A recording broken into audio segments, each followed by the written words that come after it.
I'm just going to say it. I hate cardio. Like, genuinely despise it. Give me weights any day of the week. But here's the problem. After diving into the actual research, I can't ignore what cardio does for your body, that literally nothing else can replicate. And trust me, I tried to find a way around it. Look, if you clicked on this video, you're probably like me. You've been telling yourself that lifting weights is enough, or that walking counts as cardio, or that you'll start running next month. And yeah, resistance training is amazing, but the science on cardiovascular exercise is so overwhelming that we need to talk about it. Today, I'm breaking down exactly why cardio is non-negotiable for your health, even if it makes you want to die a little inside every time you do it. Your heart needs this. Let's start with the obvious one. Your heart is a muscle, and like any muscle, it needs to be trained. But here's what most people don't realize.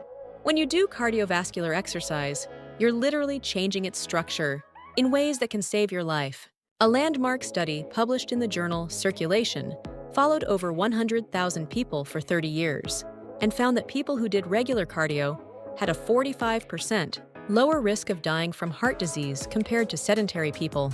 Research from the European Heart Journal showed that consistent cardio exercise increases your heart stroke volume, which means your heart pumps more blood with each beat. Over time, this makes your heart more efficient, so it doesn't have to work as hard when you're at rest. And here's the kicker. You can't get these same benefits from resistance training alone. A 2019 study in sports medicine compared people who only lifted weights to people who only did cardio. While both groups saw health improvements, only the cardio group showed significant improvements in cardiovascular efficiency and arterial health, the brain connection nobody talks about. Now this is where cardio becomes absolutely fascinating.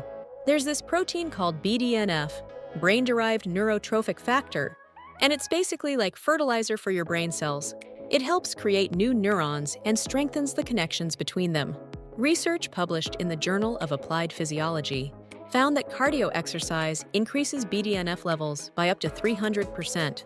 We're talking about significantly enhanced neuroplasticity, better memory formation, and faster learnings. A study from the University of British Columbia found that regular aerobic exercise actually increases the size of your hippocampus, which is the part of your brain responsible for memory and learning.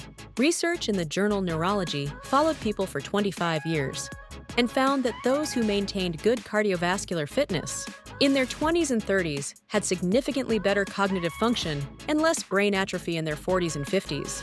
You're literally investing in your future brain health every time you do cardio. The mental health factor. I know everyone talks about the runner's high, and honestly, that annoyed me for years because I never felt it. But here's what's actually happening from a scientific standpoint. During cardio, your brain releases a cocktail of chemicals, including endorphins, serotonin, and dopamine. A meta-analysis published in JAMA Psychiatry reviewed 49 studies involving over 266,000 people and found that regular cardio exercise reduced the risk of depression by 17%. But here's what really got my attention. The study also showed that for people already dealing with depression, cardio was as effective as antidepressant medication for mild to moderate cases. The American Journal of Psychiatry published research showing that just 30 minutes of moderate intensity cardio 3 times a week reduced anxiety symptoms by 20% after just 6 weeks. A study from the Anxiety and Depression Association found that the anti-anxiety effects of a single cardio session can last for up to 4 hours afterwards. Please like this video if cardio has been a struggle for you. 2, because honestly, knowing I'm not alone in hating it makes it easier. The metabolic magic. Here's something that really changed my perspective. Cardio doesn't just burn calories while you're doing it. It fundamentally changes how your body processes energy. When you do regular cardiovascular exercise, you increase the number and efficiency of your mitochondria, those powerhouses of your cells that generate energy. Research in the Journal of Physiology showed that people who did consistent cardio for 12 weeks increased their mitochondrial density by up to 40%. What does that mean in real terms? Your body becomes better at using fat for fuel. Your energy levels throughout the day improve, and you're less likely to experience those awful afternoon crashes. A study published in Cell Metabolism found that cardio exercise triggers mitochondrial biogenesis, where your body literally creates new mitochondria. This doesn't happen with resistance training alone. Subjects who did cardio 3 times a week for 8 weeks had a 25% improvement in their body's ability to utilize oxygen and generate energy efficiently. The longevity equation. Now let's talk about living longer, because the research here is honestly pretty compelling.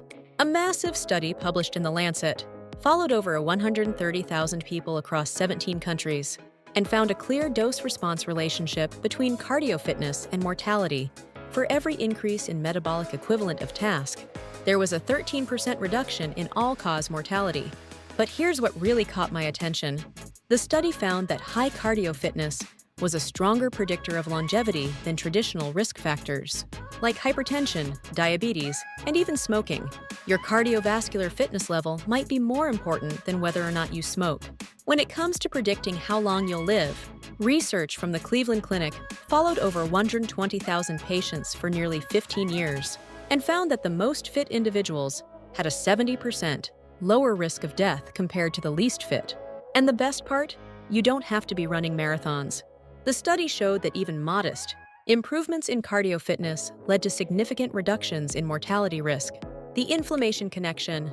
Here's something most people don't know. Chronic low-grade inflammation is linked to basically every major disease, from cancer to Alzheimer's to diabetes. And cardio is one of the most effective ways to reduce systemic inflammation. A study in brain behavior and immunity found that people who did regular moderate-intensity cardio had 12% lower levels of C-reactive protein, a key marker of inflammation in the body. Research published in the Journal of the American College of Cardiology showed that consistent cardio exercise reduces inflammatory markers, even in people who don't lose weight. You're literally changing your body's inflammatory state at a cellular level. Participants who did 150 minutes of moderate cardio per week reduced their inflammatory markers by 18% over 6 months. The realistic approach. Look, I'm not going to tell you that you need to run 10 miles a day or become a marathon runner. The research actually shows that consistency matters way more than intensity. A study in the British Journal of Sports Medicine found that even light-intensity cardio, like brisk walking, provided significant health benefits when done regularly. The American Heart Association recommends 150 minutes of moderate-intensity cardio per week. That's literally just 30 minutes, 5 days a week. You can break it into smaller chunks if that helps. 3 10-minute walks throughout the day provide similar benefits to one 30-minute session. Here's the truth. I still don't love cardio. Some days I still dread it. But knowing what it's doing for my heart, my brain, my mental health, my longevity, and my overall cellular function makes it impossible to skip. It's like brushing your teeth. Nobody loves doing it, but you do it anyway because you understand the consequences. You don't have to run. You can swim, bike, dance, box, row, jump rope, or even just walk at a pace that gets your heart rate up. The best cardio is the one you'll actually do consistently. Find something that makes you hate it slightly less. Put on a good podcast or playlist and just get it done. Your future self will thank you. Your brain will thank you. Your heart will definitely thank you. And if you found this helpful and you're ready to stop making excuses about cardio, hit that subscribe button so we can keep having these honest conversations about fitness and health. Now, if you'll excuse me, I have some cardio to reluctantly go do. Thanks for watching.